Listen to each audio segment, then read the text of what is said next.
वडगावमध्ये आता भारतीय जनता पार्टी आणि राष्ट्रवादी काँग्रेस पार्टी यांच्यात सरळ लढत आहे।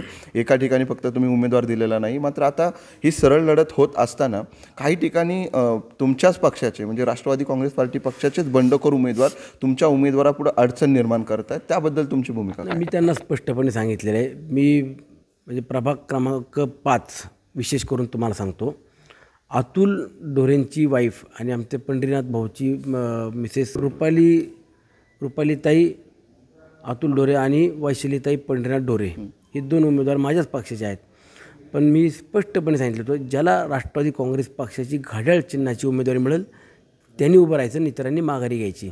मी अतुल ढोरेला व्यक्तिगत घरी जाऊन 2 वेळा भेटलो।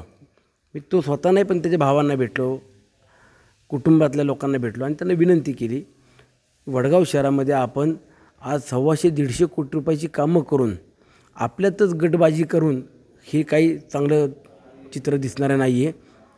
अतुलला मी पहिल्याच टर्ममध्ये कॉप्शनमधून स्वीकृत सदस्य ज्याला आपण म्हणतो त्याला संधी देतो, तू माघारी घे।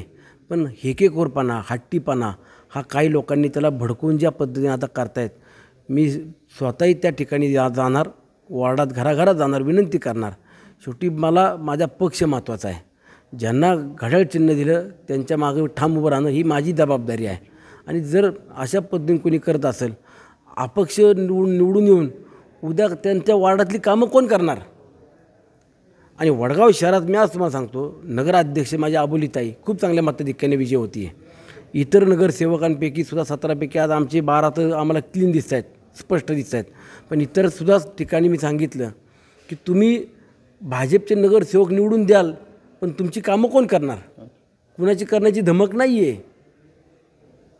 आज प्रभाग क्रमांक विशेष करून सांगतो 17, प्रभाग क्रमांक 16, प्रभाग क्रमांक 13, 14, 12 आणि प्रभाग क्रमांक 1, 2 हे जे गावाच्या भोवती असलेले मोठमोठे प्रभाग आहेत, इथली नागरी वस्ती जर पाहिली तर झपाट्यानं वाढणारी आहे। म्हणजे 5 वर्षात दुपटीनं संख्या वाढणार कुठला भाग येतो तो आपला हा वडगावच्या इतर प्रभागातला आहे। मग तिथली जबाबदारी कामांची कोण घेणार? हा सुनील शेळके घेणार, दुसरं कोणी घेऊ शकत नाही। हे मतं मागायला येतील, आमिष दाखवतील किंवा अजून काहीतरी आश्वासने देतील, पण प्रत्यक्षात हे काहीच करू शकत नाही। आणि मी पण ठरवलं आहे, वडगावमध्ये जिथं जिथं माझे राष्ट्रवादी काँग्रेस पक्षाचे नगरसेवक निवडून येतील ते संपूर्ण प्रभाग 4 वर्षाच्या आत क्लीन आणि त्यांच्या जेवढ्या समस्या आहेत तेवढ्या सोडून पूर्ण करायचे। अण्णा, अपक्षांच्या बद्दलचा आणखीन एक प्रश्न होता की आपण खरं तर राष्ट्रवादी काँग्रेस पार्टी पक्षाचे तालुका अध्यक्ष गणेश खांडगे यांनी त्या दिवशी पत्रकार परिषद घेऊन सांगितलं की आमदारांचा फोटो आणि घड्याळ चिन्ह कुणी अपक्षाने वापरू नये। मात्र जेव्हा समोरून अपक्ष उमेदवारांकडून याबद्दलची प्रतिक्रिया घेतली जाते तर ते म्हणतात की आमदार सगळ्यांचेच आहेत, आमदार कुठल्या एका पक्षाचे नाही, आम्ही देखील त्यांच्यासाठी काम केलेलं आहे। मग याबद्दल तुमची भूमिका काय? सगळ्यांनीच काम केलं, माझं काम कोणी केलं नाही, सर्वांनीच केलं। पण संधी मी एकालाच कोणातरी देऊ शकतो, मग उमेदवार म्हणून देऊ शकतो आणि कुणाला थांबवलं तर स्वीकृत म्हणून देऊ शकतो।